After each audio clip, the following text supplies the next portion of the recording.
ಎರಡನೇ ಕಾರ್ಯಕ್ರಮ. ಫಸ್ಟ್ ಮೊನ್ನೆ 10ನೇ ಕೈಮಗ್ಗ ದಿನಾಚರಣೆ ಕಾರ್ಯಕ್ರಮಕ್ಕೆ ಪ್ರಥಮ ಬಾರಿಗೆ ನಮಗೆ ಬೆಂಗಳೂರಿನ ವಿಧಾನಸೌಧ ಬ್ಯಾಂಕ್ವೆಟ್ ಹಾಲಲ್ಲಿ ಅವಕಾಶ ಕೊಟ್ಟಿರೋದಕ್ಕೆ ಮುಖ್ಯಮಂತ್ರಿ ಸಿದ್ದರಾಮಯ್ಯ, ಡಿ ಕೆ ಶಿವಕುಮಾರ್ ಸಾಹೇಬರು, ನಮ್ಮ ಶಿವಾನಂದ ಪಾಟೀಲ್ ಸಾಹೇಬರು, ಮುಖ್ಯವಾಗಿ ನಮ್ಮ ಚೀಫ್ ಸೆಕ್ರೆಟರಿ ಮೇಡಮ್ ಅವರಿಗೆ ಧನ್ಯವಾದ ಹೇಳಲಿಕ್ಕೆ ಇಷ್ಟಪಡ್ತೀನಿ. ಇವತ್ತು ಸರ್ಕಾರ ನೇಕಾರ ಪರವಾಗಿದೆ ಅಂದರೆ ನಮಗೆ ಈ ಒಂದು ಅವಕಾಶ ಕೊಟ್ಟಿರೋದು ಮೂಲಕ ಅದನ್ನು ವ್ಯಕ್ತಪಡಿಸೋಕ್ಕೆ ನಾನು ಇಚ್ಛೆ ಪಡ್ತೀನಿ. ಈ ಒಂದು ಕೈಮಗ್ಗ ನೇಕಾರನ ಪ್ರೋತ್ಸಾಹ ಮಾಡೋಕ್ಕೆ ನಿಟ್ಟಿನಲ್ಲಿ ಈ ಇಡೀ ಭಾರತ ದೇಶಾದ್ಯಂತ ಈ ಒಂದು ಕಾರ್ಯಕ್ರಮವನ್ನು ಹಮ್ಮಿಕೊಂಡು ಎಲ್ಲ ರಾಜ್ಯಗಳಲ್ಲೂ ಇದರ ಕಾರ್ಯಕ್ರಮ ನಡೀತಾ ಇದೆ. ಜಿಲ್ಲೆಗಳಿಂದ ತಾಲೂಕು ಮಟ್ಟದಿಂದ ಕಾರ್ಯಕ್ರಮ ನಡೀತಾ ಇದೆ. ಮುಂದೆ ಇದೊಂದು ನಮ್ಮ ಕೈಮಗ್ಗ ಕ್ಷೇತ್ರ ನಶಿಸಿ ಹೋಗ್ತಾರೆ ಅಂತ ಉದ್ದಿಮೆ ಆಗ್ಬಿಟ್ಟಿದೆ. ಅದಕ್ಕೆ ಸರ್ಕಾರ ಇದಕ್ಕೆ ವಿಶೇಷವಾದ ಉತ್ತೇಜನ ನೀಡಬೇಕಾಗಿದೆ. ಈಗಾಗಲೇ ತಮಿಳುನಾಡವರು ಇದರ ಪರವಾಗಿ ಒಂದು ಸ್ಟೆಪ್ ಮುಂದೆ ಹೋಗಿ ಅವರಿಗೆ ವಿಶೇಷ ಸ್ಥಾನಮಾನ ಕೊಟ್ಟಿದ್ದಾರೆ. ನಮ್ಮ ರಾಜ್ಯದಲ್ಲೂ ಅಷ್ಟೇ ನೇಕಾರಕ್ಕೆ ಉಳಿಸಬೇಕಾಗಿದೆ. ನಾವು ಇದು ಮಹಾತ್ಮ ಗಾಂಧಿಯವರ ಕಂಡಂಥ ಕನಸು. ಸರ್ಕಾರ ನೇಕಾರ ಸ್ವದೇಶಿ ಚಳುವಳಿ ಜ್ಞಾಪಕಾರ್ಥವಾಗಿ ಮಾಡ್ತಾ ಇರುವಂಥ ಈ ಒಂದು ಕೈಮಗ್ಗ ದಿನಾಚರಣೆ ಇವತ್ತು ಅತ್ಯಂತ ಯಶಸ್ವಿಯಾಗಿ ನಡೆದಿದೆ ಅಂದರೆ ಎರಡನೇ ಮಾತಿಲ್ಲ. ಬಟ್ ನಮ್ಮ ಇನ್ನೊಂದು ಹೆಮ್ಮೆಯ ವಿಷಯ ಅಂದರೆ ನಮ್ಮ 31 ಜಿಲ್ಲೆಯಿಂದ ಎಲ್ಲ ಜಿಲ್ಲೆಗಳಿಂದ ನೇಕಾರರು ಬಂದಿದ್ದಾರೆ. ತುಂಬ ಜನ ವಿಧಾನಸೌಧ ನೋಡಿರಲಿಲ್ಲ, ಇವತ್ತು ವಿಧಾನಸೌಧ ನೋಡಿದ್ದಾರೆ, ಅವರು ಹೆಮ್ಮೆ ಪಡ್ತಾ ಇದ್ದಾರೆ. ಇದು ಮುಂದಿನ ದಿವಸಗಳಲ್ಲೂ ಸಹ ಇದು ಎಲ್ಲರಿಗೂ ಇದು ಶಕ್ತಿ ಸೌಧ ಎಲ್ಲರಿಗೂ ಅವಕಾಶ ಕಲ್ಪಿಸ್ಕೊಟ್ಟು ಇಲ್ಲಿ ಏನಾದರೂ ಆಶ್ವಾಸಗಳು ಕೊಟ್ಟರೆ ಕಾರ್ಯರೂಪಕ್ಕೆ ಬರುತ್ತೆ ಅಂತ ಭರವಸೆ ನಮಗಿದೆ. ಆ ನಿಟ್ಟಿನಲ್ಲಿ ನಾವು ಈ ಒಂದು ಕಾರ್ಯಕ್ರಮಕ್ಕೆ ಇಲ್ಲಿ ಉತ್ತೇಜನ ಮಾಡಬೇಕು ಅಂತ ನಿಟ್ಟಿನಲ್ಲಿ ನಾವು ಮಾಡಿದ್ದೀವಿ.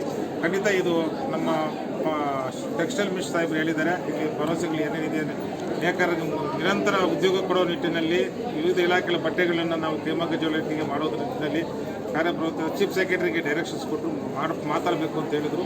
ಅದನ್ನು CM ಮತ್ತು DCM ಲೆವೆಲ್ ಚೀಫ್ ಸೆಕ್ರೆಟರಿ ಒಂದು ಮೀಟಿಂಗ್ ಮಾಡಿ ಸಂಪೂರ್ಣವಾಗಿ ಜವಳಿ ಇಲಾಖೆಗೆ ವರ್ಗಾಯಿಸಿದೆ. ಇಡೀ ರಾಜ್ಯದ ಜವಳಿ ಇಲಾಖೆ ನೇಕಾರರ ಹಸನಾಗೋದ್ರಲ್ಲಿ ಎರಡನೇ ಮಾತಿದೆ. ಸೊ 23-24ರಲ್ಲಿ ಎಷ್ಟು ಸರ್ಕಾರ ಅನುದಾನ ಬಂದಿತ್ತು ಹೇಳಿ ಸರ್? ಅದು 23-24 ಸರ್ಕಾರದ ಎಷ್ಟು ಅನುದಾನ ಬಂದಿತ್ತು ಏನು ಹೇಳಿ ಸರ್? 23-24ರಲ್ಲಿ ಕಳೆದ ಸಾಲಿಗಿಂತ ನಮಗೆ ಕಮ್ಮಿನೇ ಬಂದಿದೆ. ಯಾಕಂದರೆ ಈಗ ಬರ್ತಾ ಇರುವಂಥ ಅನುದಾನ ಬರೀ ಪವರ್ ಸಬ್ಸಿಡಿಗೆ, ಆಮೇಲೆ ನೇಕಾರ ಸನ್ಮಾನ ಯೋಜನೆಗೆ ಶೇಕಡ 60% ಹೋಗ್ತಾ ಇದೆ. ಸ್ಕೀಮ್ ಇಂಪ್ಲಿಮೆಂಟ್ ಮಾಡೋಕ್ಕೆ ನಮ್ಗೆ ದುಡ್ಡು ಕಡಿಮೆ ಬರ್ತಾ ಇದೆ. ಅದನ್ನು ನಾನು ಪ್ರಸ್ತಾಪ ಮಾಡಿದ್ದೀನಿ, ಭಾಷಣದಲ್ಲಿ ಮಾಡಿದ್ದೀನಿ. ಅದು ನಮ್ಮ ಮಿನಿಸ್ಟ್ರು ಒಪ್ಪಿದ್ದಾರೆ. ಅದು ನಮ್ಗೆ ಹೆಚ್ಚಿನ ಅನುದಾನ ಕೊಡಬೇಕು ನಿಟ್ಟಿನಲ್ಲಿ ನಾವು ತಮಿಳುನಾಡು, ಗುಜರಾತ್ ಕಂಪೇರ್ ಮಾಡಿದ್ರೆ ಭಾಳ ಕಮ್ಮಿ ಇದೆ ನಮ್ಮದು. ಅದಕ್ಕೋಸ್ಕರ ನಾವು ಅದನ್ನು ಒಂದು ಚೀಫ್ ಸೆಕ್ರೆಟರಿ ಒಂದು ಮೀಟಿಂಗ್ ಮಾಡಿ ಇದಕ್ಕೆ ಹೆಚ್ಚಿನ ರೀತಿಯ ಪ್ರೋತ್ಸಾಹ ನೀಡಬೇಕಂತ ನಾವು ಒತ್ತಾಯ ಮಾಡಿದ್ವಿ. ನಮ್ಮ ಮುಖ್ಯವಾಗಿ ಬೇಡಿಕೆ ಅಂದರೆ ಈಗ ನಮ್ಮ ಈ ನಶಿ ಹೋಗ್ತಾ ಉದ್ಯಮೆಯನ್ನು ನಿರಂತರವಾಗಿ ಬೆಳೆಸಬೇಕಂದ್ರೆ ಕನಿಷ್ಠ ನರೇಗಾ ಯೋಜನೆಯಲ್ಲಿ ಕೂಲಿ ಸಿಗುತ್ತಲ್ಲ ಅದಕ್ಕಿಂತಲೂ ಕಮ್ಮಿ ಆಗಿಬಿಟ್ಟಿದೆ ನಮ್ಮ ಮಗದ ಕೆಲಸ. ಅದಕ್ಕೆ ಮೇಲ್ಪಟ್ಟು ಅದಕ್ಕೊಂದು ಕಾನೂನು ತರಬೇಕು.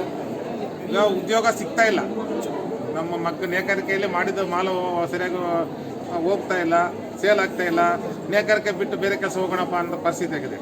ಈಗ ಸರ್ಕಾರಕ್ಕೆ ಏನು ಹೊರೆ ಆಗದಂತೆ ನಮ್ಮ ನೇಕಾರ ಸಮಸ್ಯೆ ಬಗೆಹರಿಸೋಕ್ಕೂ ದಾರಿ ಇದೆ. ಅದು ಏನು ಗೊತ್ತಾ, ಬೇರೆ ಇಲಾಖೆಗಳಲ್ಲಿ ಇದೆಯಲ್ಲ, ಶಿಕ್ಷಣ ಇಲಾಖೆ, ಸಮಾಜ ಕಲ್ಯಾಣ ಇಲಾಖೆ, ಅವು ಟೆಂಡರ್ ಯಾಕೆ ಮಾಡಬೇಕು? ವರ್ಷ ಪೂರ್ತಿ ನಮ್ಮ ಕೊಡಲಿ, ನಮ್ಮ ಮಕ್ಕದವ್ರು ನೇಯ್ತಾರೆ, ಕೊಟ್ಬಿಡಿ. 2 ತಿಂಗಳು 3 ತಿಂಗಳು ಟೆಂಡರ್ ಮಾಡೋದು, ಯಾವನಿಗೋ ಮಹಾರಾಷ್ಟ್ರ ಗುಜರಾತ್ ಅವ್ನು ಕೊಡೋದು.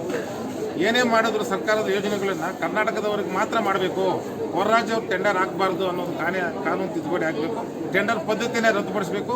ಸಂಪೂರ್ಣವಾಗಿ ಏನಿದೆಯೋ ನಮ್ಮ ರಾಜ್ಯ ಸರ್ಕಾರದಲ್ಲಿ ಇಲಾಖೆಗಳಲ್ಲಿ ಏನಿದೆ ಬಟ್ಟೆಗಳು ಸಂಪೂರ್ಣವಾಗಿ ಕೈಮಗ್ಗ ಜವಳಿ ಇಲಾಖೆ ವರ್ಗಾಯಿಸ ಮಾಡಿದರೆ ಇಲಾಖೆನೂ ಬೆಳೆಯುತ್ತೆ, ನೇಕಾರರು ಉದ್ಧಾರ ಆಗ್ತಾರೆ, ಸರ್ಕಾರಕ್ಕೆ ₹1 ಹೊರೆ ಆಗೋದಿಲ್ಲ. ಅಲ್ಲಿ ಕೊಡೋ ದುಡ್ಡು ಇಲ್ಲಿ ಕೊಡ್ತಾರೆ ಅಷ್ಟೇ. ಸಂಪೂರ್ಣವಾಗಿ ಸುಮ್ಮನೆ ಸತಿ ನಾನು CM ಕೊಟ್ಟಿದ್ದೀನಿ, ಇವ್ರಿಗೂ ಕೊಟ್ಟಿದ್ದೀವಿ. ಇವತ್ತು ನಮ್ಮ ಮಿನಿಸ್ಟರ್ ಅದನ್ನೇ ಮಾತಾಡಿದ್ರು, ಅದನ್ನೇ ಪ್ರಸ್ತಾಪ ಮಾಡಿದ್ರು. ನಾವೇನು ಕೊಟ್ಟು ಸರ್ಕಾರಕ್ಕೆ ನಾವು ಜಾಸ್ತಿ ದುಡ್ಡು ಕೊಡಿ ಅಂತ ಒಂದು ರೀತಿಯಲ್ಲಿ ಕೇಳ್ತಾ ಇಲ್ಲ. ನಾವು ಏನು ಬಟ್ಟೆಗಳಿದೆಯೋ ಅದು ಜವಳಿ ಇಲಾಖೆ ಮೂಲಕ ಮಾಡಬೇಕು. ಅವ್ರ ಇಲಾಖೆ ಮಾಡಿ ಟೆಂಡರೇ ಮಾಡ್ತಾರೆ. ಅವರು ಜವಳಿ ಇಲಾಖೆ ಇಟ್ಕೊಂಡು ನಮ್ಗೇನಾಗಬೇಕು ಅಂತಾರೆ. ಅವರು ಏನೋ ಇದು ಪ್ರಶ್ನೆ ಮಾಡಿದಾಗ ಹೋಗಿ ನೀವೇನೋ ಇಲಾಖೆ ಇದೆ ನೀವೇನೋ ಮಾಡ್ಕೊಳ್ಳಿ, ನಮಗೆ ಇದಕ್ಕೆ ಸಂಬಂಧ ಇಲ್ಲ ಅಂತಾರೆ. ಅದಕ್ಕೆ ಸಂಪೂರ್ಣವಾಗಿ ಯಾಕೆ ಇದನ್ನು ಒತ್ತಾಯ ಮಾಡಿ ಹೇಳ್ತಾ ಇದ್ದಾರೆ ಅಂದರೆ, ನಮ್ಮ ಇಲಾಖೆ ಮುಂದಿನ ದಿನಗಳಲ್ಲಿ ನೇಕಾರರ ಬದುಕು ಹಸನಾಗಬೇಕಂದ್ರೆ ಸಂಪೂರ್ಣವಾಗಿ ಬದಲಾವಣೆ ಆಗಬೇಕು. ಏನು ಅವ್ರಿಗೆ ಬಟ್ಟೆ ಬಗ್ಗೆ ಏನು ಗೊತ್ತು ಶಿಕ್ಷಣ ಇಲಾಖೆಗೆ, ಅವ್ರ ಅಂಕಿಅಂಶ ಕೊಡಲಿ, ನಾವು ಬಟ್ಟೆ ಏನು ಕ್ವಾಲಿಟಿ ಕೇಳ್ತಾರೆ ಅದನ್ನು ಕೊಡೋಕೆ ರೆಡಿ ಇದ್ದೀವಿ. ಮತ್ತು ಈಗ ನೆಗೆದಿರ್ತಕ್ಕಂಥ ಕೆಲವು ಮತ್ತು ಇನ್ನೊಂದು ಏನಾಗಿದೆ ಅಂದರೆ GST ಹಾಕಿದರೆ ಈ GSTನ ಅವರು ಯಾಕೆ ತೆಗಿಬಾರ್ದು? ಇದನ್ನ ಏನಾದರೂ ತೆಗೆಸಕ್ಕೆ ತಾವೇನಾದರೂ ಕೇಂದ್ರ ಸರ್ಕಾರದ ಮೇಲೆ ಒತ್ತಡ ಹೇಳ್ತೀರಾ? ಇದು ಖಂಡಿತ ಒಳ್ಳೆಯ ಪ್ರಶ್ನೆ. ಇದು ನಮ್ಮ ನೇಕಾರರಿಗೆ ಕೆಲವೊಂದು ವಿಷಯದ ಹೊರೆ ಬೀಳ್ತಾ ಇದೆ. ಇದು ನಮ್ಮ ಒಂದು ರಾಜ್ಯಕ್ಕೆ ಸೀಮಿತ ಆಗಿಲ್ಲ ಈ ಪ್ರಶ್ನೆ, ಇಡೀ ಭಾರತಾದ್ಯಂತ ಇದು ಸಮಸ್ಯೆ ಇದೆ. ಇದ್ರ ನಿಟ್ಟಿನಲ್ಲಿ ಈಗ ನಿರ್ಮಲಾ ಸೀತಾರಾಮನ್ ನಮ್ಮ ಮೇಡಮ್ ಅವ್ರಿಗೆ ನಮ್ಮ ರಾಜ್ಯಕ್ಕೆ ಬಂದಾಗ ಒಂದು ಇದು ಮನವಿಯನ್ನು ಕೊಟ್ಟಿದ್ದೀವಿ, ಇದೆಲ್ಲ ಟ್ಯಾಕ್ಸ್ ಎಲ್ಲ ತೆಗಿಬೇಕು ಅಂತ. ಇದು ಬೇರೆ ಬೇರೆ ರಾಜ್ಯದವರು ಇದ್ರ ಬಗ್ಗೆ ಹೋರಾಟ ಮಾಡ್ತಾ ಇದೆ. ಖಂಡಿತ ಇದು ಮುಂದಿನ ದಿನಗಳಲ್ಲಿ ಇದು ತೆಗೆಯುವ ಸಫಲತೆ ಕಾಣ್ತೀವಿ. ಇನ್ನೊಂದೇನೋ ಕೇಳಿದ್ರು ಇಂಪಾರ್ಟೆಂಟ್. ಈಗ ಪ್ರಸ್ತುತ ನೇಕಾರರು ತುಂಬ ಹೀನಾಯವಾದಂಥ ಪರಿಸ್ಥಿತಿಯಲ್ಲಿ ಜೀವನ ಮಾಡ್ತಾ ಇದ್ದಾರೆ. ಅವರ ಜೀವನ ಮುಂದಿನ ದಿನಗಳಲ್ಲಿ ಸರಿ ಹೋಗ್ಬೇಕಂದ್ರೆ ಒಂದು ಈ ವೃತ್ತಿ ಬಿಟ್ಟು ಹೊರಗಡೆ ಹೋಗಬೇಕು, ಇಲ್ಲ ಈ ವೃತ್ತಿಯಲ್ಲಿ ನಾವು ಅದನ್ನು ಅಭಿವೃದ್ಧಿಪಡಿಸ್ಬೇಕು. ಆ ನಿಟ್ಟಿನಲ್ಲಿ ಸರ್ಕಾರ, ಕೇಂದ್ರ ಸರ್ಕಾರ, ರಾಜ್ಯ ಸರ್ಕಾರ ಎರಡೂ ಕೈ ಜೋಡಿಸ್ಬೇಕು ನಾವು. ಈ ನಿಟ್ಟಿನಲ್ಲಿ ಈಗ ನೇಕಾರರಿಗೆ ಕೊಡ್ತಾ ಇರೋಂಥ ಕರೆಂಟ್ ಸಬ್ಸಿಡಿ, ಯಾರದ್ದು ಮೇಲೆ ಇರುವಂಥ ಸಬ್ಸಿಡಿ, ಮುಖ್ಯವಾಗಿ ನಾವು ತಯಾರು ಮಾಡಿರೋಂಥ ಬಟ್ಟೆ ಮಾರಾಟ ಮಾಡೋಕ್ಕೆ ಒಂದು ಮಾರಾಟದ ವ್ಯವಸ್ಥೆ, ಇದೆಲ್ಲ ಆಗಬೇಕಿದೆ. ಈ ನಿಟ್ಟಿನಲ್ಲಿ ಸರ್ಕಾರನೇ ಪರ್ಚೇಸ್ ಮಾಡಬೇಕು ನಿಮ್ಮ ಒಂದು ಇದು, ಅವಾಗ ನಿಮಗೆ ಒಂದು ಒಳ್ಳೆ ಬೆಲೆ ಸಿಗುತ್ತೆ. ಈ ರೀತಿಯಲ್ಲಿ ಒಂದು ಮಾರ್ಕೆಟ್ ವ್ಯವಸ್ಥೆ ಆಗಬೇಕು. ಈ ರಾಜ್ಯಕ್ಕೆ ಸಂಬಂಧಪಟ್ಟ ಒಂದು ಮಾರ್ಕೆಟ್ ವ್ಯವಸ್ಥೆ ಆಗಬೇಕು. ಈ ಥರ ತಮಿಳ್ನಾಡಲ್ಲಿ ಇದೆ. ಗ್ರಾಮಾಂತರ ಪ್ರದೇಶದಲ್ಲಿ ಆಮೇಲೆ ಗ್ರಾಮಾಂತರ ಈಗ ಏನಾಗಿದೆ ಗೊತ್ತಾ, ಬಹುತೇಕ ನೇಕಾರರು, ಕೈಮಗ್ಗ ನೇಕಾರರು ಗ್ರಾಮಾಂತರ ಪ್ರದೇಶದಲ್ಲಿ ಇರೋದು.